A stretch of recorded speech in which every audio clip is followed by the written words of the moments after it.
Assalamualaikum warahmatullahi wabarakatuh. Kami dari kelompok 6 yang beranggotakan saya sendiri Nur Hadi Yuni Chandra, Dina Hirliana, Waladah Milania, dan Hana Ayu Latifah akan mempresentasikan tentang bagaimana cara penerbit mendapatkan naskah. Yang pertama adalah dengan cara mengumpulkan bahan tulisan. Hal yang pertama harus dilakukan adalah mengumpulkan bahan yang berkaitan dengan tema tulisan. Pengumpulan bahan ini bisa dilakukan dengan metode wawancara, pengamatan, studi pustaka, atau gabungan ketiga cara tersebut. Contohnya, jika Anda ingin menulis tentang kota Jakarta, Anda bisa mencari referensi buku yang tepat, mulai dari sejarah hingga perkembangannya. Anda juga bisa datang langsung ke kota Jakarta untuk mengamati. Dari sana, Anda dapat menuliskan sesuai dengan pengamatan Anda. Pastikan sebelum berangkat ke tempat itu, kumpulkan segala bahan dari buku, internet, brosur, film, dan lain-lain mengenai daerah itu. Sehingga ketika di lokasi, kita sudah punya pengetahuan memadai dan tinggal menggali lebih dalam.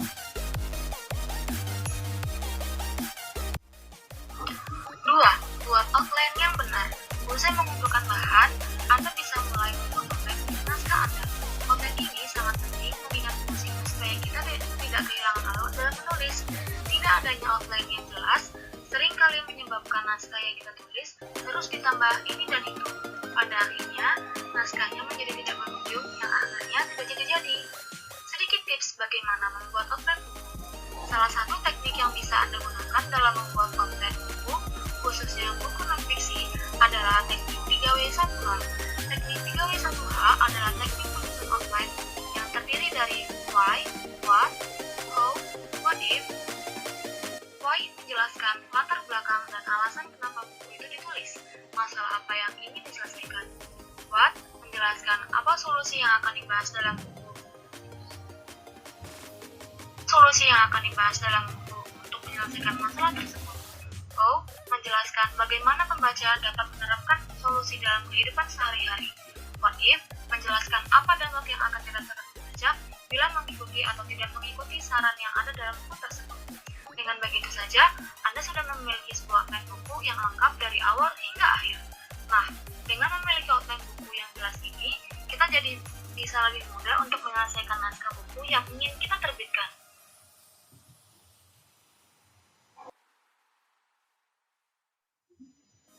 3. Memikirkan judul dan alur yang pas. Setelah menentukan outline yang sesuai dengan buku Anda, maka selanjutnya berpikirlah susunan kata dalam buku alias bahasa buku. Sehebat apapun materi yang ditemukan, tapi penataan bahasa konsep atau tidak memenuhi kaidah-kaidah atau penalaran suatu naskah tersebut akan menjadi tidak menarik. Karenanya, bahasa perlu diolah sedemikian rupa agar ketika naskah dibaca terasa enak, mengalir, mudah dicerna dan mengasyikkan serta merangsang nalar. Untuk membuat sebuah bahasa yang mampu merangsang nalar dan menarik, maka Anda harus memperhatikan beberapa hal. Susunan kalimat dan gerombolannya harus rapi. Jangan sampai Anda menulis kalimat yang tidak mengamalkan satunya. Bagi penulis, bagian ini harus benar-benar diperhatikan. Kredibilitas seorang penulis diperhitungkan.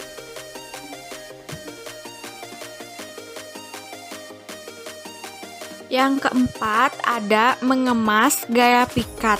Selanjutnya, Anda juga perlu mengemas gaya pikat pada naskah Anda.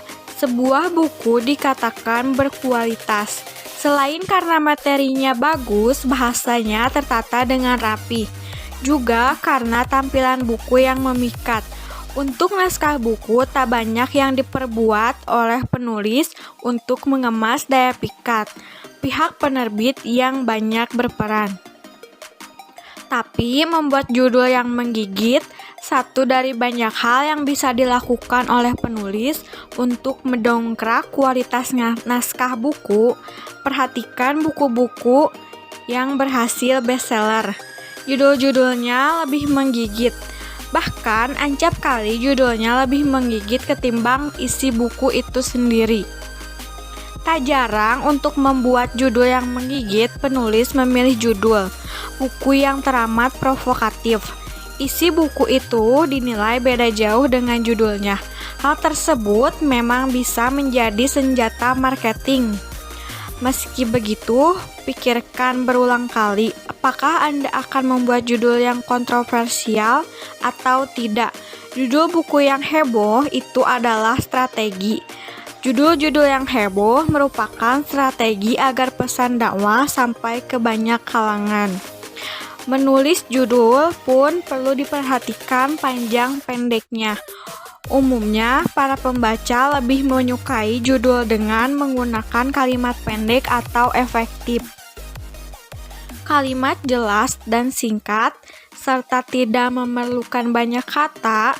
Pemikat judul pendek biasanya menulis judul tidak lebih dari 6 kata. Misalnya seperti Mau dan Matt, kisah cinta dari sekolah.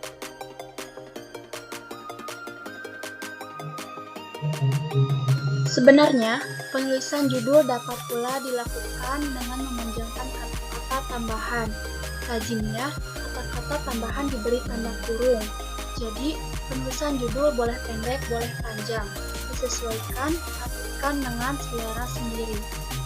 Terakhir, memiliki mentor. Poin ini memang tidak masuk ke dalam teknis penulisan.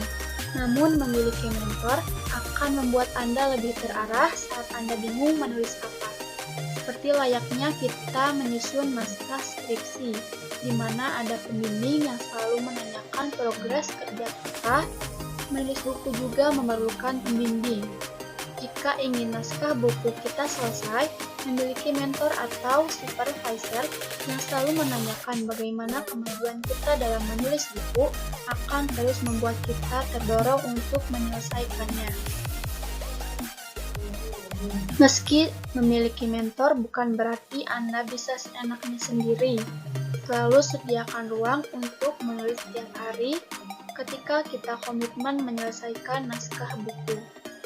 Menulis setiap hari bukan berarti menulisnya harus banyak, tetapi untuk menjaga komitmen bahwa setiap hari naskah buku kita harus memiliki kemajuan.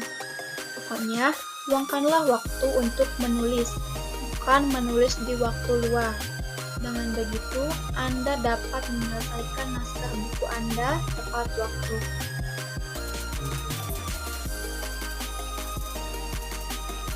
Mungkin itu saja yang bisa kelompok kami sampaikan. Kurang lebihnya mohon maaf. Wassalamualaikum warahmatullahi wabarakatuh.